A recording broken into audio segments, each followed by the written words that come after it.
আসসালামু আলাইকুম প্রিয় শিক্ষার্থীরা, কেমন আছো? আমি তোমাদের ডক্টর রাজু ভাইয়া। আজকে আমরা খুবই গুরুত্বপূর্ণ একটা টপিক নিয়ে কথা বলবো। দেখো পিছন দিকে বোর্ডে তোমরা দেখতে পাচ্ছ আমরা একটা টপিক লিখেছি, তার নাম হচ্ছে পুষ্পপত্র বিন্যাস। এটা হচ্ছে তোমাদের নগ্নবীজি আবৃতবীজি চ্যাপ্টার একটা সিরিজ চলছে। আমরা এর আগে 3টা লেকচার আপলোড করেছি, পাতার প্রকারভেদের উপরে, পুষ্পমঞ্জুরি এটার উপরে, আর অমরা বিন্যাস এটার উপরে। আমরা 3টা লেকচার এ যাবৎ পর্যন্ত কিন্তু আপলোড করেছি। আজকে আমাদের চতুর্থ লেকচার। চতুর্থ লেকচারে আজকে আমরা যেটা নিয়ে কথা বলবো, এস্টিভেশন বা পুষ্পপত্র বিন্যাস। এখান থেকে তোমাদের প্রত্যেক বছর অনেকগুলো প্রশ্ন কিন্তু আসে। সেটা তোমাদের এইচএসসি বলো, সেখানে সিকিউতে আসতে পারে, আবার অ্যাডমিশন অর্থাৎ আমাদের মেডিকেল অ্যাডমিশন, ডেন্টাল, তারপর হচ্ছে ভর্তি পরীক্ষা, ভার্সিটি ভর্তি পরীক্ষা, সব জায়গাতে এখান থেকে প্রচুর এমসিকিউ আসে। তো আসো কথা না বাড়িয়ে টপিকটা শুরু করা যাক। এখানে আমাদের দুইটা জিনিসের দিকে হাইলাইট করতে হবে। একটা হচ্ছে যে রিটেনের জন্য, আবার আরেকটা জিনিস আমাদেরকে শিখতে হবে যে এখান থেকে কি কি এমসিকিউ আসে। মূলত এখানে এমসিকিউ আসে উদাহরণগুলো থেকে, এবং পুষ্পপত্র বিন্যাসের যে প্রকারভেদটা আছে সেই প্রকারভেদগুলো আমাদেরকে ভালো করে পড়তে হবে। তো চলো শুরু করি। কি বলছে দেখো, মুকুল অবস্থায় একটা পুষ্পের বৃতংশ বা পাপড়িগুলো পরস্পরের সঙ্গে যে নিয়মে বিন্যস্ত থাকে তাকে কি বলা হচ্ছে? পুষ্পপত্র বিন্যাস। ঠিক আছে? অর্থাৎ পুষ্পপত্র বিন্যাসের ডেফিনেশনটাই হচ্ছে, সহজ করে যদি আমরা বলি, তাহলে একটা ফুলের বৃতংশ বা পাপড়িগুলো কিভাবে সাজানো থাকে সেটাই হচ্ছে পুষ্পপত্র বিন্যাস। তো পুষ্পপত্র বিন্যাসের ডেফিনেশনটা যদি তোমাদের পরীক্ষায় আসে, তোমরা কিন্তু বইতে, আমাদের পাঠ্য বইগুলোতে যেভাবে লেখা আছে, তোমরা অনেকে এভাবে লেখো যে পুষ্পের পত্রের বিন্যাসকেই পুষ্পপত্র বিন্যাস বলে। আমি কিন্তু অনেকের খাতায় এটা পাই। তো এটা আসলে এভাবে বলা উচিত না, বলবা ঠিক এইভাবে যেভাবে আমাদের বইপত্রগুলোতে বলা আছে। তো চলো প্রকারভেদগুলো আমরা একটু আলোচনা করি। পুষ্পপত্র বিন্যাস এটার মূলত কতগুলো টাইপ আছে। টাইপগুলো আমি একে একে বলবো এবং প্রত্যেকটার আমি হচ্ছে আলোচনা করব। তাহলে পুষ্পপত্র বিন্যাস, ঠিক আছে, এই পুষ্পপত্র বিন্যাসের প্রকারভেদ, প্রকারভেদ এটাই মূলত আজকে আমি তোমাদেরকে পড়াবো। তো যারা আগের লেকচারগুলো দেখো নাই, তারা অবশ্যই আমাদের চ্যানেলে আগের লেকচারগুলো, টপিকগুলো আছে, তোমরা ধারাবাহিকভাবে পেয়ে যাবা। অবশ্যই লেকচারগুলো দেখে নিতে পারো। তাহলে পুষ্পপত্র বিন্যাস এর প্রকারভেদগুলো কি কি আছে। তো প্রথমে আমরা যে প্রকারভেদ বা টাইপটা পড়াবো, প্রথমটার নাম হচ্ছে ওপেন। ওপেন, প্রথমটার নাম হচ্ছে ওপেন বা মুক্ত। ওপেন বা মুক্ত, আমরা সবাই জানি যে ওপেন মানে হচ্ছে মুক্ত। ওপেন, আমি ওপেন, ওপেন মানে হচ্ছে মুক্ত। তাহলে ওপেন পুষ্পপত্র বিন্যাস কিভাবে আমরা মনে রাখবো? এখানে খেয়াল করো, ফুলের বৃতংশ বা পাপড়িগুলা একে অপরের সাথে স্পর্শ করে থাকবে না। তার মানে প্রত্যেকটা পাপড়ি একে অপরের থেকে একটু মানে দূরে দূরে অবস্থান করবে। এই মনে করো যে একটা, আচ্ছা এই মনে করো হচ্ছে আরেকটা, আচ্ছা আর এই মনে করো হচ্ছে আরেকটা। তাহলে প্রত্যেকটা পাপড়ি, এটা একটু আমরা একটু ছোট করে দিতে পারি চাইলে। আমরা চাইলে হচ্ছে এই অংশটা একটু, এই পাপড়িটা একটু ছোট করে দিতে পারি, তাহলে ছবিটা দেখতে আরো ভালো লাগবে। ওকে, তাহলে এই দেখো, এই ছবিটা খেয়াল করো, ভালো করে খেয়াল করো। ধরো যে এখানে আমরা একটা ফুলের 5টা বা যে কয়টাই হোক, সংখ্যাটা ইট ডাজেন্ট ম্যাটার, আমরা ধরো একটা ফুলের এখানে 5টা পাপড়ি বা বৃত অংশ দেখতে পাচ্ছি। প্রত্যেকটা পাপড়ি দেখো পরস্পর থেকে একটু দূরে দূরে অবস্থান করতেছে, কেউ কাউকে কিন্তু স্পর্শ করে নাই। তাহলে এই যে দূরে দূরে থাকবে, এটাকে আমরা বলছি ওপেন বা মুক্ত। মনে থাকবে? আসো এটার আমি উদাহরণ দিই। এটার এক্সাম্পল হচ্ছে, এটার আমি যদি এক্সাম্পল দিই, তাহলে এটার এক্সাম্পল হচ্ছে তোমরা পাবা কি কি আছে দেখো। তোমরা জবার নাম এই চ্যাপ্টারে প্রচুর শুনবা। হ্যাঁ, জবার উপবৃত্তি। হ্যাঁ, জবার উপবৃত্তি, আমি এর আগের ক্লাসে জবার সায়েন্টিফিক নেম কিন্তু তোমাদেরকে পড়াইছিলাম। আরেকটা হচ্ছে গন্ধরাজ, সেই গন্ধরাজের বৃত্তি। ঠিক আছে, গন্ধরাজের বৃত্তি। তাহলে এই দুইটার এক্সাম্পল আমাদের বইপত্রগুলোতে আছে এবং পরীক্ষায় কিন্তু আসবে যে গন্ধরাজের বৃত্তি এখানে কোন ধরনের পুষ্পপত্র বিন্যাস দেখা যায়, বা জবার উপবৃত্তিতে কোন ধরনের পুষ্পপত্র বিন্যাস দেখা যায়। মনে রাখবা যে প্রত্যেকটা বৃতাংশ বা পাপড়িগুলো একে অপরের থেকে একটু দূরে দূরে থাকবে, এটাকে বলা হচ্ছে ওপেন বা মুক্ত। এবার আসো 2 নম্বরটা পড়াই। 2 নম্বরটাকে বলা হচ্ছে ভেলভেট। ভেলভেট বা ভালভেট বলে অনেকেই। এটাকে আমি বাংলায় যদি বলি, তাহলে এটার বাংলা দাঁড়াচ্ছে হলো প্রান্তস্পর্শী। তাহলে নাম দেখেই কিন্তু বোঝা যাচ্ছে, এটা তোমরা নাম শুনেই বুঝতে পারতেছো যে প্রত্যেকটা বৃতাংশ বা পাপড়িগুলা একে অপরকে স্পর্শ করে থাকবে। তাহলে সেই ক্ষেত্রে আমাদের ছবিটা কিভাবে আমরা অঙ্কন করব, তাই তো? তাহলে আমাদের জন্য খুবই সহজ। আমরা প্রথমে পাপড়ির যে পাপড়িগুলো আছে সেগুলোকে হচ্ছে আমরা এঁকে ফেলবো। পাপড়িগুলোকে আঁকানোর পরে, হ্যাঁ, পাপড়িগুলোকে আমরা আঁকানোর পরে যে কাজটা করব, তারপরে কিন্তু এটাকে আমরা যুক্ত করব, আগেই আমরা এটাকে যুক্ত করতে যাব না, তাহলে কিন্তু ছবিটা অত ভালো আসবে না। ঠিক আছে, মোটামুটি তোমরা ছবিটা একটু বাসায় কয়েকবার প্র্যাকটিস করবা, তাহলে দেখবা এটা আঁকানো খুবই ইজি। আচ্ছা, এখন দেখো সবগুলো কিন্তু এখনো কেউ কাউকে স্পর্শ করে নাই, এটা এটা এটা সবগুলো পাপড়ি কিন্তু আলাদা আছে, তাই না? এখন আমরা কিভাবে যুক্ত করবো? এই যে আমরা এটা দিয়ে যে এভাবে এইভাবে পাপড়ি বা বৃতাংশগুলাকে আমরা দেখো ভাইয়া যুক্ত করে দিলাম। তাহলে যদি এভাবে যুক্ত থাকে, অর্থাৎ প্রত্যেকটা বৃতাংশ পাপড়ি যদি একে অপরের সাথে যুক্ত থাকে, তাহলে সেটাকে বলবো আমরা ভেলভেট বা প্রান্তস্পর্শী। তো এটার এক্সাম্পল কি আছে? এটার এক্সাম্পল হচ্ছে জবা, জবার বৃতি। এটার এক্সাম্পল হচ্ছে জবার বৃতি। এটার এক্সাম্পল হচ্ছে জবার বৃতি।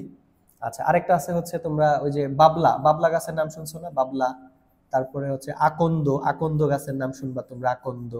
ঠিক আছে, তারপরে হচ্ছে তোমরা আতা, আতা ফুলের নাম শুনবা, আতা, ইত্যাদি। এই ফুলগুলা, এই পুষ্প, এদের যে পাপড়িগুলো আছে সেই পাপড়িগুলা কিন্তু ভেলভেট বা প্রান্তস্পর্শী এভাবে কিন্তু থাকে। ঠিক আছে, তাহলে এখানে ছিল জবার উপবৃত্তি, এখানে কিন্তু জবার বৃতি। ভুলটা কোথায় হয়?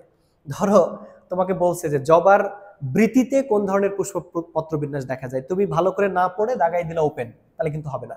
বৃতি বললে ভেলভেট, উপবৃত্তি বললে হচ্ছে, মনে রাখতে হবে কিন্তু আমাদের ওপেন। ঠিক আছে, এবার আসো 3 নম্বর টাইপটা আমরা দেখি। আমি যখন ক্লাসগুলো নিব, তখন তোমার যদি মনে হয় যে ক্লাসটা আরেকবার দেখার প্রয়োজন আছে, স্ক্রিনশট দিয়ে দিবা, অথবা তুমি বারবার একটু পিছনে সেটাকে পজ করে ছবিগুলো কিন্তু আঁকাই নিবা। ওকে, আসো তারপরেরটাতে আমরা যাই। এরপরেরটাতে আমরা কি বলছি? টুইস্টেড, 3 নম্বর। এটা হচ্ছে আমাদের 3 নম্বর পুষ্পপত্র বিন্যাস, এটার নাম হলো টুইস্টেড। আচ্ছা, টুইস্টেড শব্দটা বলো তো ভাইয়া বাংলাতে কি বোঝায়? টুইস্ট মানে হলো পেঁচানো। ঠিক আছে, অর্থাৎ এই ক্ষেত্রে যদি আমাদের ফুলের পুষ্পপত্র বিন্যাস এখানে আমরা যদি বলি যে ফুলের বৃতাংশ বা পাপড়িগুলা কিভাবে থাকবে, একে অপরকে পেঁচায় থাকবে, মানে টুইস্ট করা থাকবে। তো টুইস্টেড কিভাবে আমরা ছবিটা আঁকবো? টুইস্টেডের ছবি আঁকানো আরো সহজ, এভাবে আঁকবা। দেখো আমি টুইস্ট করে দিচ্ছি, ঠিক আছে? আমি কিন্তু এখন দেখো একটু ছবি যেহেতু আঁকবো, সো আমাদের একটু সময় লাগবে, মানে আমরা এই ক্লাসটা একটু মানে ধীর স্থির ভাবে আমরা সবাই করব, আমরা বেশি তাড়াহুড়ো করব না, তাড়াহুড়ো করলে আমাদের ছবিগুলো ভালো আসবে না। দেখো তাহলে টুইস্টেড পুষ্পপত্র বিন্যাস কিভাবে মনে রাখবা? আচ্ছা, এখানে দেখো কি মনে হবে, একটা পাপড়ি আরেকটা পাপড়ি দিয়ে আবৃত থাকবে, অর্থাৎ একটা পাপড়ির এক প্রান্ত আরেকটা পাপড়ির আরেকটা প্রান্ত দিয়ে আবৃত থাকবে, এটাকে বলা হচ্ছে টুইস্টেড। তুমি যদি খেয়াল করো, দেখো এই পাপড়িটা, এটার যে এই প্রান্তটা, এই প্রান্তটা তোমরা খেয়াল করো, এই প্রান্তটা, এটা দেখো এটা দিয়ে কিন্তু আবৃত আছে। ঠিক আছে, তার মানে টুইস্টেড কনসেপ্টটা মনে রাখবা যে একটি পাপড়ির এক প্রান্ত, একটা পাপড়ির এক প্রান্ত, একটা পাপড়ির এক প্রান্ত, বা তুমি এখানে বৃতাংশ বলতে পারো, অপর পাপড়ির অন্য প্রান্ত দিয়ে আবৃত থাকে, অপর পাপড়ির অন্য প্রান্ত দিয়ে আবৃত থাকে, অপর পাপড়ির অন্য প্রান্ত দিয়ে আবৃত থাকে। ঠিক আছে, মানে একটা পাপড়ি তার আরেকটা পাপড়ি দিয়ে, অন্য একটা পাপড়ির আরেকটা প্রান্ত দিয়ে সেটাকে কিন্তু ঢেকে রাখবে, এটাকে বলা হচ্ছে টুইস্টেড। টুইস্টেডের এক্সাম্পল কি আছে? দেখো জবা, আবারও সেই জবা, জবার যে দলমণ্ডলটা আছে সেটা হচ্ছে টুইস্টেড। আমি জবার ব্যাপারে বারবার কেন বলছি, তোমরা ভুল করে ফেলো। জবার উপবৃত্তি বললে এক উত্তর হবে, জবার বৃত্তি বললে একরকম উত্তর হবে, জবার দলমণ্ডল বললে আরেক রকম উত্তর হবে। ঠিক আছে, সো এটা কিন্তু তোমরা কিন্তু মাথায় রেখো। ঠিক আছে, আরেকটা এখানে আরেকটা এক্সাম্পল আছে, তার নাম হলো রক্তকরবী। রক্তকরবী বলে একটা পুষ্প আছে, সেই রক্তকরবী পুষ্প। শোনো, এই চ্যাপ্টারে সাধারণত পরীক্ষায় যেগুলো সুপরিচিত, আমাদের খুব পরিচিত উদ্ভিদের সায়েন্টিফিক নেমগুলো আসবে। সো আমরা যেগুলো আমাদের, যেমন জবার বৈজ্ঞানিক নাম আমি এখন বলছি না, এই কারণে অমরা বিন্যাস পড়ানোর সময় বা অন্যান্য সময় আমরা এগুলো আলোচনা করেছি। তাহলে এটার কনসেপ্টটা কি আমরা মাথার মধ্যে নিতে পারছি কিনা আরেকবার দেখো ভাইয়া। আমরা বলছি যে একটা পাপড়ি আরেকটা পাপড়িকে আবৃত করে রাখবে, এক প্রান্তকে, এটাকে বলা হচ্ছে টুইস্টেড। টুইস্টেডের এক্সাম্পল দুইটা, একটা হলো জবার দলমণ্ডল আর একটা হচ্ছে রক্তকরবী। আসলে এবার আমরা 4 নম্বরটাতে যাই। 4 নম্বরটাতে আমরা কি বলবো? আচ্ছা, 4 নম্বরটার নাম হচ্ছে ইমব্রিকেট। এটাকে আমরা বলছি ইমব্রিকেট। এটাকে বাংলাতেও দেখবা তোমাদের বইতে এটাকে ইমব্রিকেটই বলা আছে, এভাবেই বলা আছে। অন্যান্যগুলো যেরকম খাঁটি বাংলা আছে, এটাকে ওইভাবে খাঁটি বাংলায় বলা নাই। তাহলে ইমব্রিকেট কোনটা? আচ্ছা, ইমব্রিকেট হচ্ছে, আমাদেরকে একটু মনে রাখতে হবে, ইমব্রিকেটের ক্ষেত্রে ছবিটা আগে তোমরা মনোযোগ দিয়ে খেয়াল করো। ধরো একটা ফুলের আমি বৃতাংশ বা পাপড়ি যাই বলি, এখানে আমাকে কি করতে হবে, একটা পাপড়িকে একটা পাপড়িকে আমাকে বাইরের দিকে দেখাতে হবে, মানে অনাবৃত দেখাতে হবে। ঠিক আছে, একটা পাপড়িকে আমি কি দেখাবো, অনাবৃত। তার মানে আমাকে পরেরটাকে আবার এইভাবে দেখাতে হবে। এটাকে আমি এখন দেখাবো হচ্ছে টুইস্টেড। সো এটাকে আমি এখন টুইস্টেড দেখাচ্ছি। একটু সময় লাগবে কারণ আমাদের যেহেতু ছবি অঙ্কন করতে হচ্ছে। সো দেখো, এটাকে আমরা অনাবৃত দেখাবো, এটা দেখালাম টুইস্টেড, আর এটাকে আমি আবৃত দেখাবো। সো আমি এটাকে একটু আচ্ছা এইভাবে দেখাই। ঠিক আছে, এইভাবে দেখাই।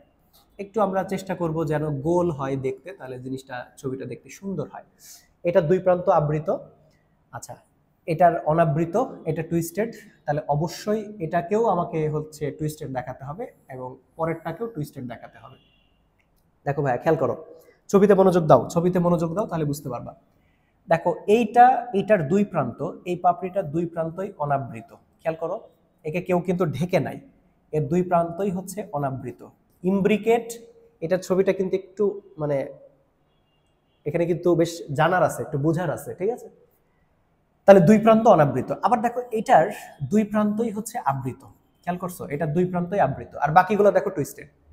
তার মানে আমি যদি বলি যে ইমব্রিকেট পুষ্পপত্র বিন্যাস মানে কি, মানে হচ্ছে যে একটা ফুলের বৃতংশ বা পাপড়িগুলার মানে একটা পাপড়ির দুই প্রান্তই আবৃত থাকবে আর একটা দুই প্রান্তই অনাবৃত থাকবে।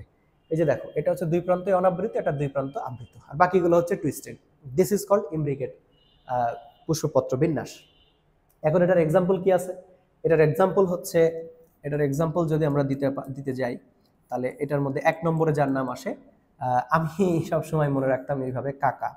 হ্যাঁ, আমি মনে রাখতাম হচ্ছে কাকা। কাকার কতে হলো কৃষ্ণচূড়া, মনে রাখবা, কাকার কতে হচ্ছে কৃষ্ণচূড়া, আর পরের কতে হচ্ছে কালকাসুন্দা।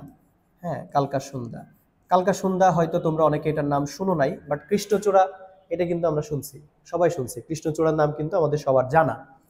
তো কৃষ্ণচূড়ার সায়েন্টিফিক নেম, এটা আমাদের পরীক্ষায় খুব আসে, এটার বৈজ্ঞানিক নাম হচ্ছে ডিলোনিক্স রিজিয়া।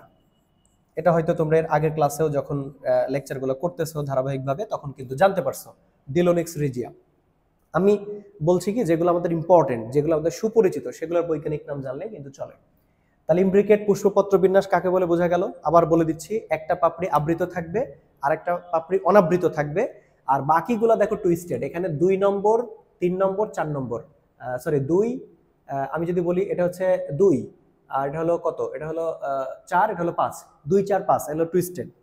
অর্থাৎ তুমি যদি এখানে নাম্বারিং করো 2, 4 এবং 5, এই পাপড়িগুলো দেখো টুইস্টেড। খেয়াল করছো, এই পাপড়িগুলো হচ্ছে টুইস্টেড, আর 1 নম্বরটা হচ্ছে এর দুই প্রান্ত অনাবৃত, আর 3 নম্বরের দুই প্রান্তই হচ্ছে আবৃত। This is called imbricate aestivation. এবার আমরা চলে আসি পরেরটার নাম কি, কুইন কানসিয়াল। এর পরেরটার নাম হচ্ছে কুইন কানসিয়াল। এগুলোর আসলে কোনো স্পেসিফিক বাংলা শব্দ বইপত্রগুলোতে আসে নাই, এগুলাকে এভাবেই বলা হচ্ছে। সো আমরা চেষ্টা করছি এভাবেই তোমাদেরকে বোঝানোর। কুইন কানসিয়াল যেমন ওপেন, মুক্ত, বাট এটার এরকম কোনো বাংলা নাই। আচ্ছা, কুইন কানসিয়াল ক্ষেত্রে আমরা কি করে মনে রাখবো, দেখো ভাইয়া, আমাদের প্রথম কাজ হচ্ছে যে প্রথম যে পাপড়িটা, সেই পাপড়িটাকে আমরা ওপেন দেখাবো। ওকে, তারপরেরটাকে আমরা টুইস্টেড দেখানোর চেষ্টা করব। তাহলে টুইস্টেড মানে এটা যদি ভেতরের দিকে থাকে তাহলে এটা নিশ্চয়ই বাইরে থাকবে।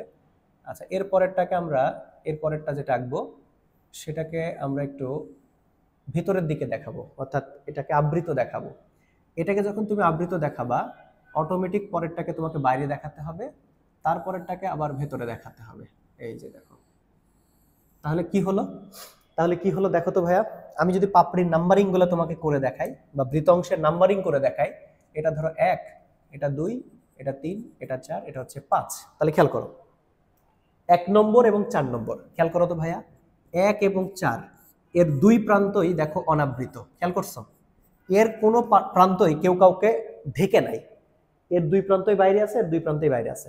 আবার দেখো 3 এবং 5, দেখো 3 এবং 5 এর দুই প্রান্তই হচ্ছে